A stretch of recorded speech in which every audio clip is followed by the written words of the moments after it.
Welcome back to Tipsy Whiskey Shenanigans. I'm Steven, and tonight, whenever the heck you're watching this, we are getting into bourbons for every budget. But before we get into that, please do me that favor, like, comment, and subscribe. That helps us out a ton, and we seriously appreciate the support. But let's get into today's video. So today I'm talking about bourbon on a budget.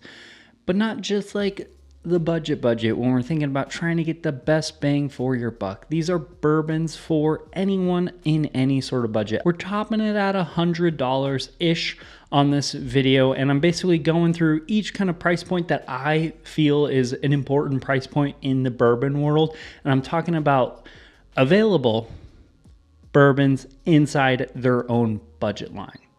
And these are just a slim picking few of the ones I have that I really liked. If I did all the ones in every single category I liked, this would be like an 80-90 bottle video. We would be talking for 2 hours, so just take that into consideration. If a bourbon didn't make it on this list, that doesn't inherently mean that it is not worth the money. Basic rules: it's going to be a bourbon, it's going to be in that price point, and it's going to be findable. Findable is key. I'm not going to put any bottles on this list that you yourself can't go out and find with a little bit of effort. Some of these will be a little bit of effort findable, but they should still be findable. So take that into consideration.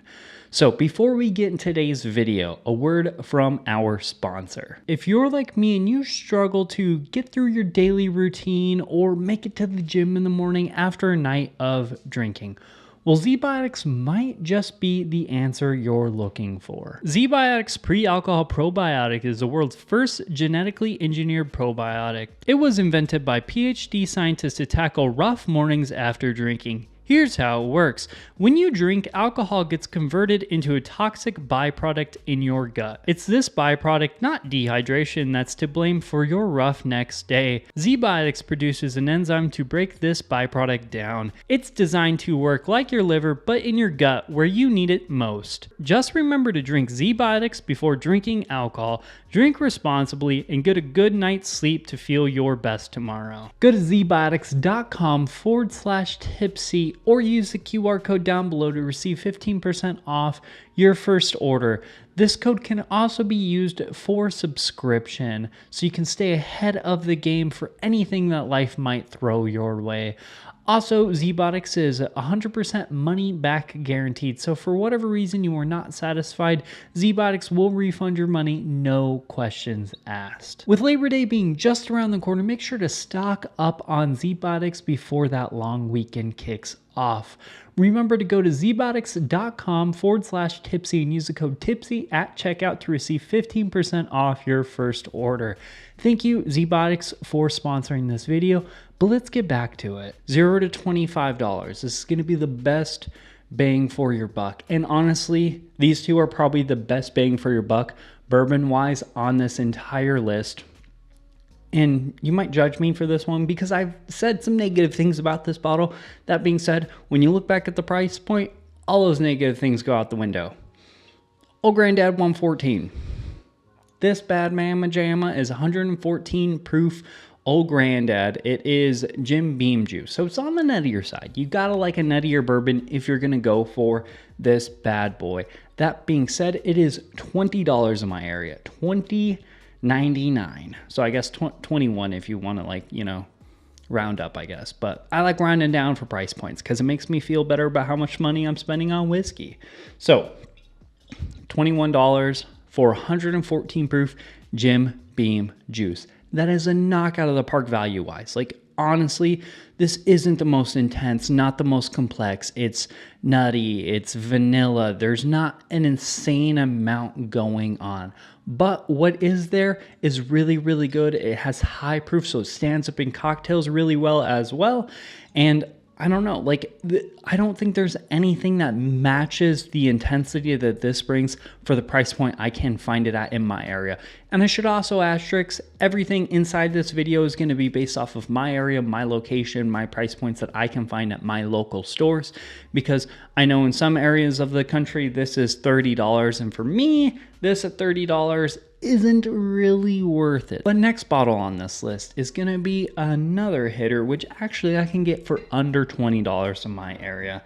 Wild Turkey 101. This is $19.99 in my local area, and this is some of the greatest, just like, Old Granddad 104, greatest bang for your buck. This is incredible. 101 proof wild turkey juice. I think it's a blend of like 6, 8, 10, and 12-year-old bourbons from them. Either which way, if you've had, wild turkey before, the flavor profile we're going to. It's like that nutty cherry pie. It is fantastic. There's some cinnamon in there, nuttiness, nice cherry, nice vanillas.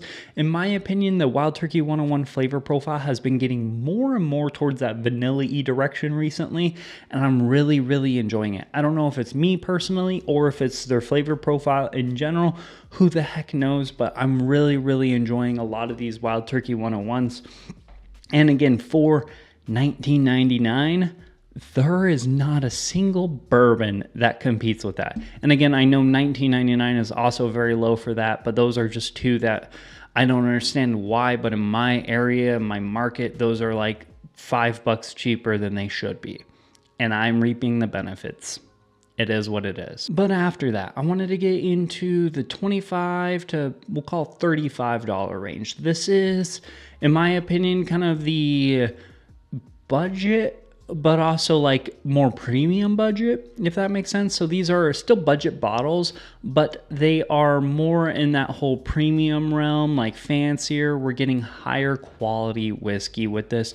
And my go-to, Elijah Craig Small Batch. Very, very good. I love that Heaven Hill profile. It's still nutty, a little bit of a peanut butter, a little bit of like a lot of red fruit, a lot of sweetness, nice floral spice on there. Honestly, this one, the best way I can describe this bottle is it is your stereotypical basic bourbon. And that's why I like it a lot, because it's consistently good, basic, down home plate. It's easy, acceptable. Unlike some of these other ones, it doesn't really lean too much in one direction. It's just, hey, this is what a good Kentucky bourbon tastes like. Drink me at 94 proof, which is also absolutely awesome. And after that one that took a while to fall into my heart, but Maker's Mark 46. I really, really enjoy these Maker Mark stay finishing ones. I hate normal Maker's Mark. I hate them, can't stand them. They're horrible, they taste bad, don't enjoy them. That being said, Maker's 46, there's something that the whole French oak staves do to this flavor profile that changes everything for me.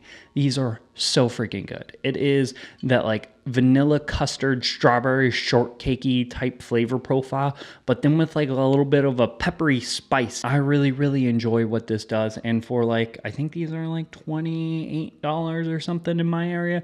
For $28, I'm super, super impressed with the flavor profile Maker's Mark brings with this 46. Like, this is a huge step up from their normal typical Maker's Mark. Alrighty, now we are getting into some hitters. We are raising the price point quite a bit more, and we are getting into some freaking slappers. We are getting into the $35 to $50 range. But this is where whiskey starts getting really, really good in my opinion. Or bourbon, I should say. Bourbon gets really, really good. And there's one bottle in particular that comes to my mind when I think sub $50 killer. Doc Swenson's. You saw it coming. Used to be Rare Breed. This used to be Rare Breed. But now it is Doc Swenson's because, well, Rare Breed's like $60 now. And this is $49 in my area, and it is all worth the money. This is blended MGP done by Doc Swenson's. They're non-distilling producers. They do a lot of work with MGP. They're some of my favorite juice out there right now, and this is a 5-year-old blended cask strength, or 115 proof MGP, which is fantastic. I love 115 proof whiskey. 115 proof is like one of my favorite price points. Anywhere from like 120 to like 105. That's like my perfect, where it's like intense flavors but not super overwhelming. I love the 115. I love this stuff at $49. Like, this is some of the greatest stuff. I've gone through 4 of these bottles myself already, and I've really, really enjoyed these. 5 years old, 115 proof blended MGP. An absolute powerhouse. Love the heck out of that bourbon. And if you haven't tried any of Doc Swenson's other stuff, really incredible. And then after that one, the one Texas bourbon I have on this list, Still Austin. In my area, this stuff is Still Austin cash strength, I should say. In my area, this is $49 as well. These are absolute monsters. This is 118 proof. I think it's at least 2 years old. Yeah, aged at least 2 years old. But in Texas, so the 2 years old is a little different. I mean, the oak impact's a little bit more intense. You don't get as much oxidization. I mean, there's a lot behind the science and like how whiskey ages and all that jazz. But this tastes really, really good. This isn't your typical traditional Texas bourbon. I believe instead of doing pot still, these guys are using a column still, which is getting a little bit of a cleaner spirit.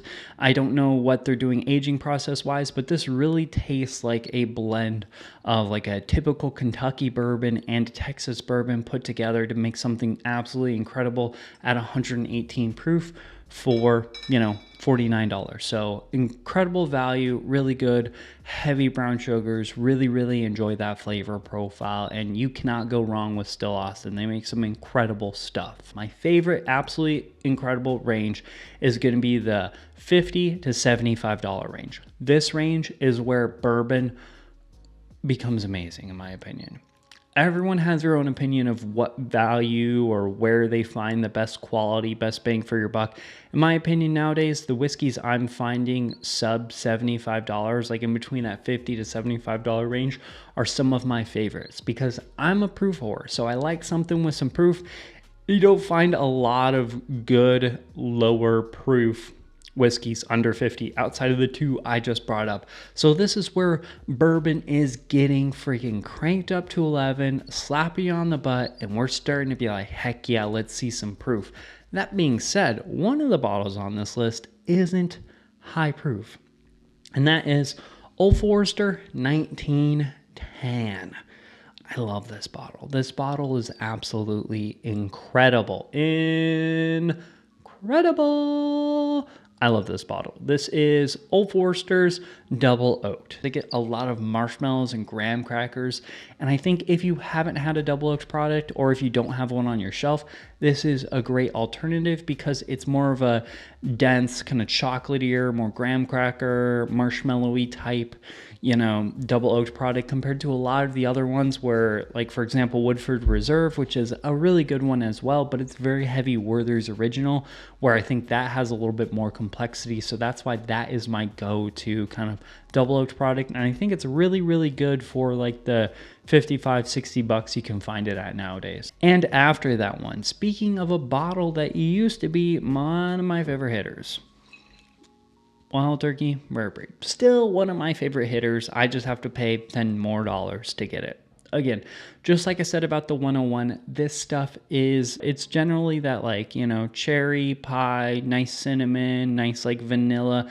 These aren't getting as heavy vanillaed as the 101s in my opinion. These are cash strength 116.8 proof Wild Turkey juice, and I absolutely love this. For $60, still a really, really good value. I mean, I kind of wish they were still $49.99, but if you're looking for a bottle underneath that $75 range, you can't go wrong with Wild Turkey Rare Breed. And after that one that I didn't even realize still fit in this category, surprisingly, but Jack Daniel's Single Barrel Proof. Probably one of my top 5 high proof bourbons of all time. Just of like available labels or whatever you want to call it. This specific bottle I have is 113.1 proof, and I absolutely love this. This is Jack Daniel's as it should be. It's intense. It's like very bright vanillas, that brown formany banana. It is, again, it's old number 7, cranked up to 11, slapping you on the butt, saying, have a nice day. I really, really enjoy that. Those are great. And you can still get them for like $70 in my area. Surprisingly, I thought they were going to be in the next category, the 75 to 100 list.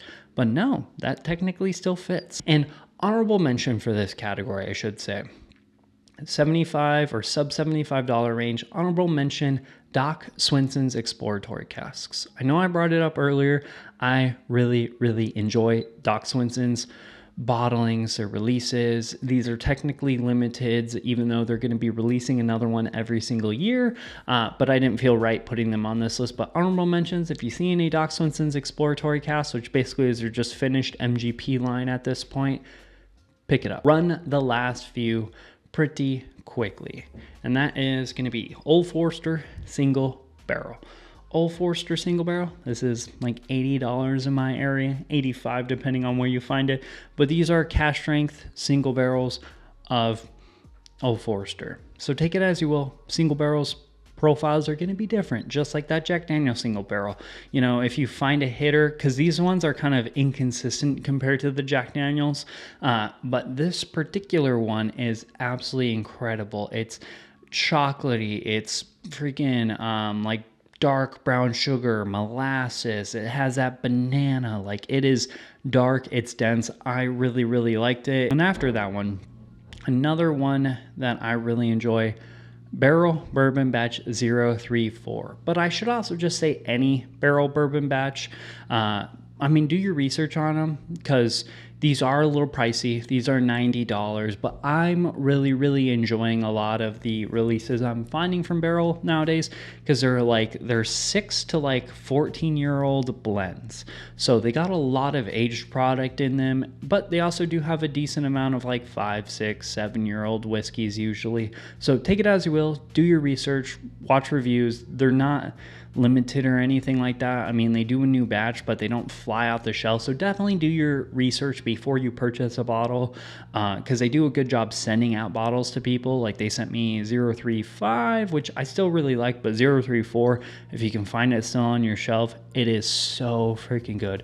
It's dark, it's dense, it's earthier, it's a really good bourbon. I really, really liked 034. Their upcoming Mizunara cask finish one, that's what I'm really, really looking forward to. But a lot of barrel stuff at $90 I think is really, really good and really well worth it. And in my area, we can find them for about $80, $85, but MSRP technically is $90, so take that as you will. And last but definitely not least, I'm not going to talk a lot about it, ECBPs. These are kings. MSRP still $65. I haven't found one under $80 in the last 2 years, so I really, really, really, really, really, really, really, really, really, really, really, really enjoy ECBPs. Love that, dark chocolate, bougie Reese's peanut butter cup flavor profile. Absolutely enjoy the heck out of those. But that being said, you're going to find it for $80, but I still think it's well worth anything under $100. Like I've spent probably about 2 of the 6 batches I've gotten in the last 6 batches. I've spent about $100 on at least one of them because I have bought multiples. So take it as you will. But I also review them, so I'm willing to spend an extra money to get it so I can review it, so on and so forth. Again, take it as you will. That being said, that is a wrap for my video. This was a list of bourbons under different, price point categories that I really, really enjoy. Please do me a favor, like, comment, subscribe. Let me know down below what you thought about my list, as well as what would be some bottles on your list. What did I not cover that you think should have been on this list? And again, there were some that I didn't cover just because I either don't have the bottle or we just don't have time to talk about all of them. So again, take it as you will. Also, check out the Facebook, Instagram, and the Patreon. Links for all that stuff are down there below. That is a wrap for today's video. Cheers, y'all. We'll see you later.